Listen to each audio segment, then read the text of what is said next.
So, welcome back to another Youth and Politics podcast episode. And as I hope you all watched the last one, we talked about the importance of young people getting involved. And today I've got the guest Carrera again. Hello.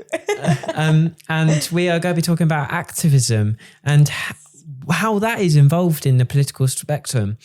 And also careers where it can lead you in the future.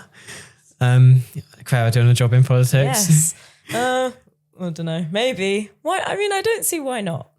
I think there's so much you can do. Like you can be an activist for a cause. You could be an MP. You could be councillor. You could be like a minister of something. You could work for a department, like the Department of Health, Department of Education. I could do, you could be a human rights lawyer. Yeah. I think that's so interesting. Yeah. Sorry, that just popped into my head. And I was like, that's actually a really interesting thing that you can do. And it goes wild. Like, you can be even as small as your MP's constituency support officer. So you're literally supporting the office, and you could be a support officer in Westminster. Yeah. You could be even a caterer in Westminster. That's still getting involved. You're still in the political realm, I suppose. Yeah. So I guess that would work. Yeah. And of course, there is all the big things: a cabinet, a member in government, prime minister. Yeah. Of course. Big one. that is the big one, you know. Yeah. So. Yeah. I think a place where kind of not just young people, but everyone kind of goes wrong is the assumption that like the only jobs in politics are like prime minister. That sounds really bad. Like, that's what a lot of, I think, young people assume, that it's like I've got a very funny story, Carrera. Okay, go on. So in my English lesson yesterday, we was learning about A Christmas Carol. Yeah. And there was one quote, and actually it's helping me with my revision. Go on then. And it's from Scrooge. Yes. And he says, "Why don't you go into Parliament?" As a sarcastic quote. And my teacher was annotating Parliament, and she said, "What's Parliament?" Someone shouted out, "Oh, Rishi Sunak." Oh, seriously? Okay. And obviously, Prime Minister, yes, it does make sense, but that's what gets me so upset. And I put my hand on my head. I was like, "Oh, this is why we need political education." Yeah. And it's it's all right to know about Prime Minister. You should know about the Prime Minister. You should know who your ex-Prime Minister was, who your Prime Minister is. If young people don't even know what a cabinet is, that is scary in my eyes. I think it is. Because like, I feel like if you don't know how it's like structured or how it can work or what the kind of like, what even like just the basic outline, like the House of Lords, the House of Commons, I feel like if you don't know what that is, like this is obviously we're speaking for England, but obviously if you live somewhere else, if you don't know kind of the basics of how your kind of political structure is set up, I feel like that in a sense it limits you because you don't know how many different like jobs you could go into, how many different careers, how many different opportunities there are, because you literally just don't know. Do you know what I mean? And I mean, that's not the fault of young people. It's not the fault of like anything else. I just think it's something that should change now, or like be introduced, like more political education, so that young people are a bit more aware of the different things they can do. And I mean, I've had the debate about political education basically all my life. And the one thing I get so upset about is people talk about there is political education. Yes, they are right. It is in the curriculum for all UK schools to follow. But their political education is so slim that you barely, if you miss one day's lesson in PSHE, you've missed it all, yeah. You've missed it all because it's all in, it's all like, it's all in one lesson. And it's just very slim, it's very basic. They talk about obviously Prime Minister, and they talk about the House of Commons, House of Lords, and then they go on something else. That's it. I feel like, oh my gosh, especially in citizenship, like lessons and PSHE lessons, like people just don't, like they just don't pay attention. Yeah. And to be fair, I understand why. Like I remember some of my like PSHE lessons and citizenship lessons, and it was like, why am I learning this? But like, because I didn't realize the importance of like learning that or having that knowledge, I didn't pay attention. And now I've like, there's like a bit of a gap in my knowledge. Like if it comes to like mortgages or something, I don't know. We spent like 5 minutes on it. Yeah. And in those 5 minutes I zoned out. So I missed it, you know? Do you think politics should be made mandatory for all UK students? Like as a subject? Yeah. Oh. Okay. See, do you want me to give you my opinion? Yeah, you start me off. My opinion on it is primary schools stick with the basic curriculum now because it's not like they need to know it. Yeah. But secondary, I have always said I do think it should be mandatory because it's literally affecting their life. Yeah. And people can argue that English is mandatory, which it obviously is, maths and that, but I do think necessary politics is mandatory as well, because politics is everywhere. It's your local Costa if you walk in because they've got to rent that building. Where do they rent that building? The council. It's all politics based, everything. Yeah. And I have this saying, and people don't understand it, but people don't understand many things of mine, and that is that politics is everything, but it's nothing at the same time. Yeah, I see what you mean by that, I think. But no, I agree. Like, I think, okay, I can see maybe not mandatory as like a subject that you get a qualification in at like GCSE level, but I definitely think it should be a mandatory subject for schools to continue to teach. Like I found this strange because I didn't realize this was a thing and I loved this subject. I hated sports, but I loved PE because PE was always so much fun. And then obviously like when we get to sixth form, we don't do PE anymore. But like, I know other schools that had to do PE at sixth form and it was nice. That's not the same thing. But like in the sense of like, if you still have to continue to do like politics or citizenship or PSHE in like that political realm, for us, we had to drop that at year 11. So in year 11, we wouldn't have citizenship anymore. And I think it was halfway through year 10 actually, I'm not entirely sure, but we like in the last kind of few years of like GCSE and just pre-GCSE, we kind of drop it.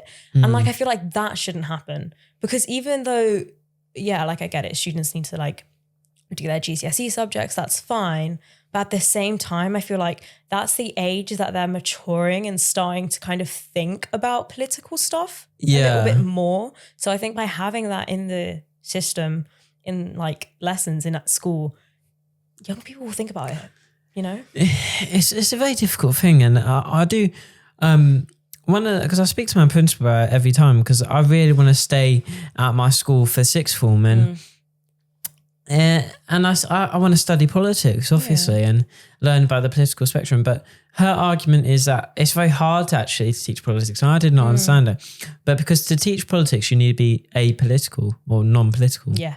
And teachers, it's very hard for someone not to be non-political because most people's views align with a political party. And so that is my school's argument on why they can't do it, which I totally understand. But it's affecting, I think it's ruining that boundaries for me to learn politics. And the closest place I have to like get a taxi to get to, it's like, why can't I learn the basic knowledge I need right near me? I think, like with my school, I know that quite a few of my friends, I say quite a few, it was probably like 3 of them, maybe even less, like 2 or 3 of them, wanted to take politics as an A-level. But then there weren't enough people. And like my school was happy to teach politics. They were happy to do it as a subject, which is I'm so grateful for because I probably would have done it potentially maybe. But like they literally had to like drop it and tell anyone who applied for politics as a subject, oh, we can't have you do it because there's not enough people, so we can't do the course, which is fair enough, I think. But obviously it was nice to see that they were still kind of offering it to people that wanted to like study it at that kind of level. But like I agree with you because it's like, I understand how it can be a difficult subject to teach because as individuals, whether we realize it or not, our views probably will align with kind of a political party or like a political belief or ideology. But I feel like even then you can still teach it. You know what I mean? Like, and it's like the content that you're going to learn isn't only going to be based on parties. You'll learn about the House of Commons. You'll learn about the House of Lords. And that's the argument I make to a lot of people is that when people hear politics, they think political parties. And that is completely a different thing. Yeah. Politics to me is everything, as I say. And political parties is a whole different thing to politics, I think. Because that's a political organisation and it's just two different things. But because like obviously you can have like looking through like a career lens, you can obviously have careers in political parties. Yeah. But then you can also have a career in the political realm, but not with a party. Yeah. So like democratic services or like social care. Like that's still political in a sense, but it's not political party. Yeah, there's loads of things you could do. You could be a chief executive of a council. Yeah. Or even a youth worker, I'll go and argue. And it's things like that, democratic services, as you said. I mean, they've got to be competing on political. Yeah. But it's things like that. They're still involved in that political spectrum. Exactly. You still meet politicians on a day-to-day basis and look at policy and all that. And then also you could do things like they have political assistants where they're not actually political, but they work with a local party. Yeah. So, for example, our local Conservatives, local Labour and or local Lib Dems and all them, they have political assistant, but they're not actually a part of the party. They just support that political organisation because they need to. Yeah, I think like that's definitely a thing because like you can still be involved without having to like vocalize your political views. And I think so many people don't realize that. Like, especially young people, because I feel like with young people, like before I knew any of this, my also like interpretation was, oh, but if I want to be a part of this, I have to be in a party or I have to like align my views with one of the political parties. But that's just, it's not the case. Like you can literally do something political without having to like kind of force yourself to sit in with like a party. Yeah, and it's one of those things that's just crazy that young people don't know. Yeah. And there's so many like different opportunities that you can have as a young people and so many opportunities that arise that you might not even realize are kind of somewhat political. Like in my old school, and I know in some schools kind of locally around here as well, they do MUN, which is the Model United Nations. Yeah. So being involved in like that kind of conversation and like they'll give you like a situation that you have to like work through. Everyone's delegated a country. It's so much fun. I absolutely love MUN. And like that's still something kind of political. It's a bit more international relations, but sometimes you are discussing political issues. And I think like stuff like opportunities like that, they come and it goes over so many young people's heads because they're just like, oh, like this is just something.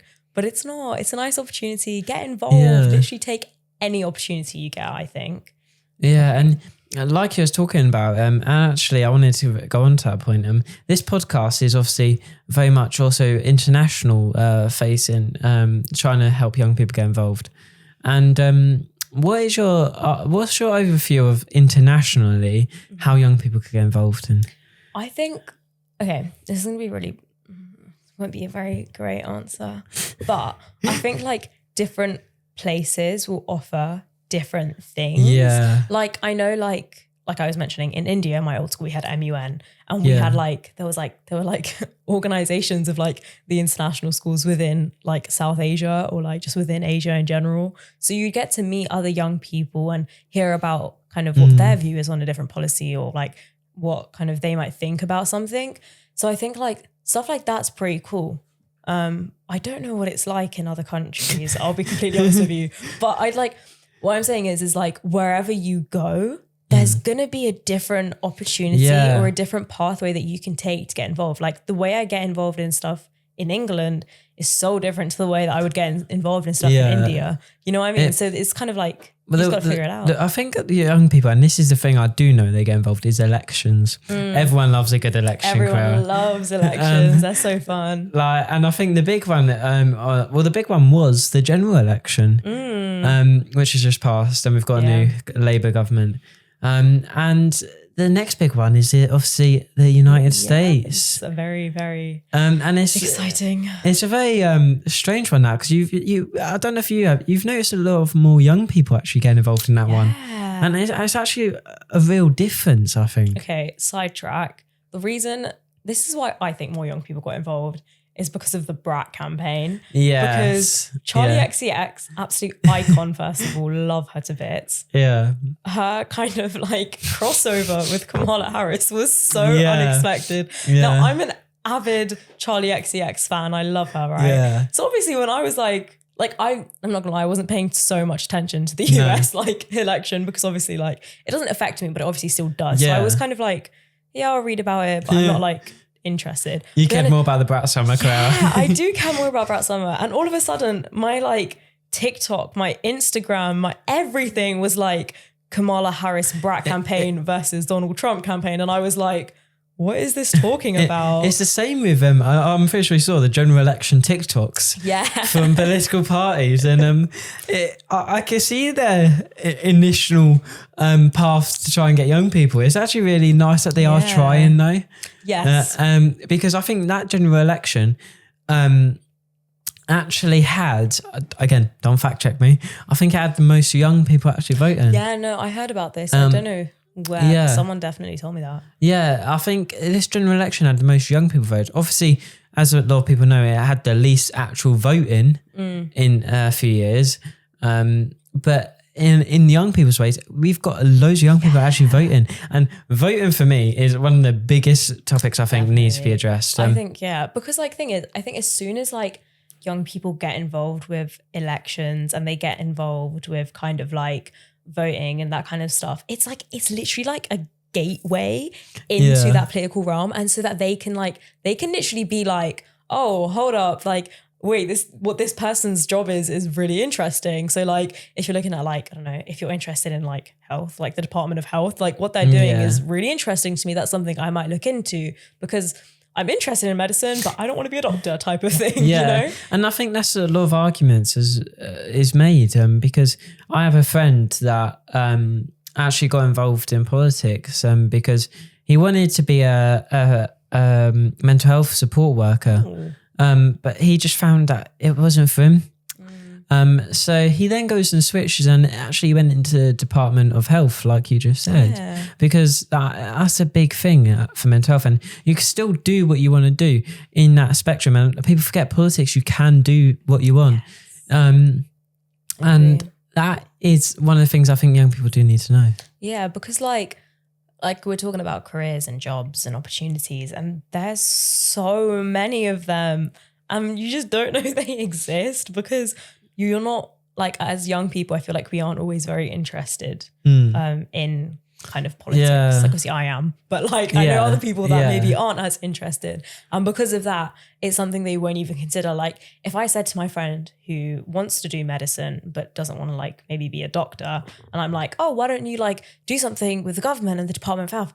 I don't want to work for the government. It's like the first response that I get from people. And it's like, but you're not like, do you know what I mean? Like you're not with a party or anything. You're literally just like, you're still doing what you want to do, and you're still getting involved in like literally making an impact on people's lives, which I think is so cool. And it's even things I think like the best thing I could suggest in careers wise before we move on to the next point is that even schools. I think schools are the best example of it. Yeah. A head teacher is a great example of basically being a politician. I'm not saying any head teachers are politicians, but it's that similar role. Obviously you don't get elected, but you do get, you have to go through the process. And then you're in charge of that whole thing. You have people that is under you that needs to be, you need to make sure all areas are good. Yeah. So you need to keep them all like on track. Yeah. And you have to listen to people's opinions. I think that is a great example of a politician. Yeah. And I think like I think making those kind of like parallels between kind of things that people are doing in their daily life and how that could be something that you can do in the political world is so important, because like as a young person, for example, I like public speaking. Yeah. People in politics publicly speak a lot, you know? So that's something like I know that there's a role that I could do where I could like, I don't know, further that kind of passion of mine or whatever it is. And like I've got a question. Sorry, this came into my head. I'm going to ask it to you. What advice do you have to a young person who might be a little bit like unsure if they want to get into politics or if they want to get into that realm? What would you say to them? Well, my first thing would be speak to your teachers, and if they give you a very answer that you don't feel is right. Now, I personally, what I did was spoke to my local MP. Yeah. And he gave me the best outview of what politics in itself is like. It's not an easy job. I won't lie to you. It's a hard job, especially speaking to public and stuff on a daily basis. But I do think if you have that in you to help people, then I think politics isn't a thing for you. Yeah. No matter where you want to go, I think politics can make a difference. And that's what I love about some of the politicians I have seen. And they've told me politics can be the change that people need. And I think that's wonderful. Yeah, I agree. So I'm going to ask you a question as well, Claire.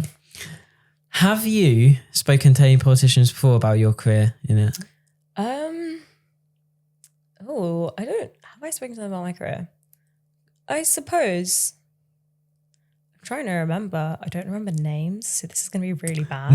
But like, I've definitely spoken to people who are involved in politics and been like, hey, so I'm interested in this. How, like, what can I do?